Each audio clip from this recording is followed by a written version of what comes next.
الصلاة والسلام على رسوله أما بعد فقد قال الله تبارك وتعالى في القرآن المجيد والفرقان الحميد فأعوذ بالله من الشيطان الرجيم بسم الله الرحمن الرحيم إنما يخشى الله من عباده العلماء صدق الله العظيم.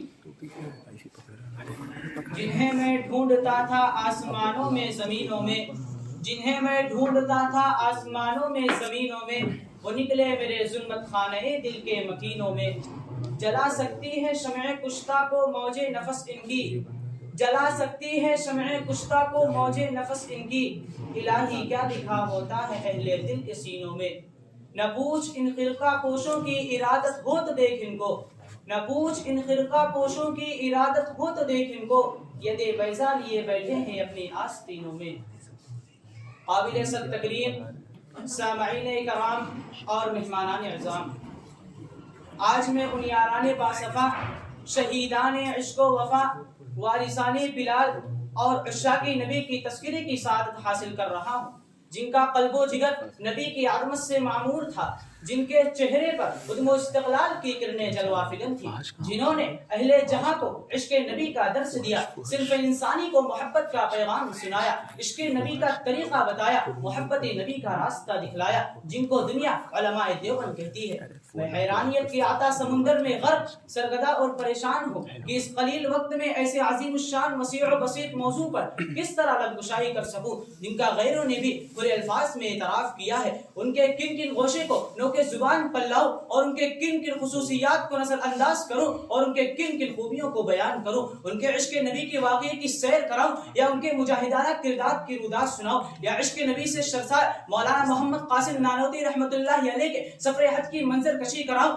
یا روز اطہر پر بیٹھ کر مولانا حسین احمد بندی رحمۃ اللہ علیہ کے دور حدیث کی جھلک دکھلاؤں، یا عشق نبی سے بیتاب مولانا گنگوہی کے دل کا تذکرہ کروں، یا جنگ آزادی کے موقع پر علماء دیوبند عشق نبی کی تاریخ بتاؤں. کیا کیا بتاؤں اور کہاں تک بتاؤں؟ خدا نہ جاؤ اگر تم سے ہو سکے تو عشق نبی کی تاریخ کے اوراق سے پوچھو، مکہ کی گلیوں اور مدینہ کے ریگستانوں سے پوچھو، بالا کوٹ کی پہاڑی اور مالٹا کے قید خانوں سے پوچھو. یہ سب تمہیں عشق نبی کی تاریخ کے نغمے سنائیں گے جنہوں نے عشق نبی کے خاطر اپنی جاں آفری کے حوالے کر دی. حق تو یہ ہے اگر سرزمین دیوبند پر علماء دیوبند کی شکل میں احسان خدا نہ ہوتا تو نبی کا طریقہ معلوم نہ ہوتا، نبی کا وجود معلوم نہ ہوتا. اگر علماء دیوبند نہ ہوتے تو نبی کو اپنے سینوں میں بسانا نہ آتا، نبی سے پیار کرنا نہ آتا، نبی سے چمٹنا نہ آتا.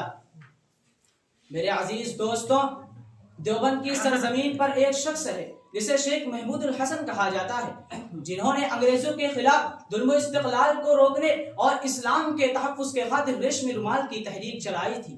جب 1921 میں شہر دہلی میں حکیم اجمل خان کے یہاں ان کا انتقال ہوا، جنازہ دہلی سے دیوبند لایا گیا، مسلم گھرانے کے لیے تخت پر لٹایا گیا اور کمر سے کپڑا ہٹایا گیا تو کمر پر ہڈیوں کے سوا کوئی چیز باقی نہیں تھی. یہ منظر دیکھ کر لوگوں کا دل دہل اٹھا، لوگ رو پڑے. مولانا حسین احمد بندی جو شیخ الہند کے خاص شاگرد تھے، جنہوں نے اپنے استاد کے ساتھ دیوبند کی بے پناہ مصیبتوں کو برداشت کیا تھا، وہ اس وقت دارالعلوم کلکتہ شریف میں درس دیا کرتے تھے. جب دیوبند آئے تھے تو لوگوں نے ماجرا بیان کیا اور پوچھا کہ حضرت شیخ الہند کی کمر پر ہڈیوں کے سوا کوئی چیز باقی نہ تھی.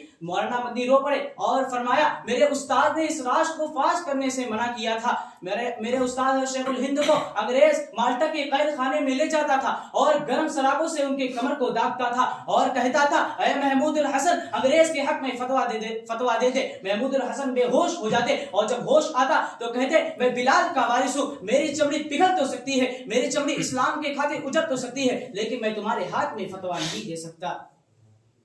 محترم سامعین، مولانا محمد قاسم نانوتوی کی ہستی سے کون ناواقف ہے؟ انہیں کون نہیں جانتا جو مسلمانوں کے سب سے بڑے قائد، سب سے بڑے لیڈر اور سب سے بڑے رہنما ہیں. جب بیت اللہ حج کرنے کے لیے جاتے ہیں تو 7 میل پہلے اپنا جوتا اتار لیتے ہیں. کسی نے کہا حضرت یہ پتھریلی زمین ہے، پیروں میں پتھر لگیں گے، پیروں میں زخم آ جائے گا، پیروں میں تکلیف ہوگی. حضرت نے کہا پتھروں اور زخموں کی کوئی بات نہیں ہے، میں جوتا اس لیے اتارتا ہوں کہ آج سے 1400 سال پہلے اس سرزمین پر آپ صلی اللہ علیہ وسلم کی نبوت والے قدم آئے ہو اور نانوتوی کا گستاخ جوتا ان کے قدموں پہ نہ آ جائے. اللہ اکبر! کیا عشق رسول تھا؟ وہ کون سی محبت تھی جس نے مولانا نانوتوی کو نبی کا دیوانہ بنا دیا تھا؟ روزے طہر کے باہر کھڑے، کسی نے کہا حضرت اندر نہیں جاتے، فرمایا ابھی اندر جانے کی اجازت نہیں ہے۔ جب اندر گئے تو مسکراتے ہوئے باہر آئے۔ مولانا نے مدینہ منورہ کو خطاب کرتے ہوئے کہا تھا، ہزاروں بار تجھ پر اے مدینہ میں فدا ہوتا، ہزاروں بار تجھ پر اے مدینہ میں فدا ہوتا، تو بس چلتا تو مر کر بھی نہ تجھ سے میں جدا ہوتا۔ حضرت شیخ الہند اللہ تبارک و تعالیٰ ان کی قبر پر سینکڑوں رحمتیں نازل کرے، اور مولانا حسین احمد مدنی جنہوں نے اپنے استاد کے مشن کو آگے بڑھایا اور شاگردیت کا حق ادا کر دیا۔ حضرت شیخ الہند کو مولانا مدنی کی شکل میں ایک عجیب خدا طرز وفادار شاگرد ملا تھا جو دنیا میں ہمیشہ ساتھ رہے۔ کوئی مزار قاسمی دیوبند جا کر کے دیکھے تو مولانا کو اپنے استاد کی مائیت نصیب ہوتی ہے۔ 18 سال تک حدیث شریف کا درس دیا اور 65,000 شاگرد پیدا کیے۔ جب مولانا کو مالٹا کے نظر بند کیا جانے لگا تو مولانا نے روزے کو خطاب کرتے ہوئے کہا تھا، چمکتا رہے تیرے روزے کا منظر، چمکتا رہے تیرے روزے کا منظر، سلامت رہے تیرے روزے کی جالی، ہمیں بھی عطا ہو وہ شوق ابوذر، ہمیں بھی عطا ہو وہ جذبہ بلالی۔ علماء دیوبند رسول پاک صلی اللہ علیہ وسلم کے سچے عاشق ہوا کرتے ہیں۔ ہاں علماء دیوبند میں سے ہر شخص رسول کا سچا عاشق ہوا کرتا ہے، نبی کے نام پر اپنے آپ کو قربان کر دیتا ہے۔ علماء دیوبند چند کوڑیوں کے لیے کبھی اپنے ایمان کو بیچا نہیں کرتے۔ ذرا تاریخ اٹھا کر تو دیکھو، ایک دو عالم نہیں بلکہ سینکڑوں عالم مل جائیں گے جنہوں نے عشق نبی کے خاطر اپنی جاں آفری کے حوالے کر دی۔ ایک شعر پر میں اپنی تقریر کو ختم کرتا ہوں۔ اٹھائے ورق کچھ لالا نے کچھ نرگس نے کچھ گل نے، اٹھائے ورق کچھ لالا نے کچھ نرگس نے کچھ گل نے، چمن میں ہر طرف پھیلی ہے داستاں میری۔ اللہ تبارک و تعالی ہم تمام لوگوں کو علماء دیوبند جیسا عاشق رسول بنائے۔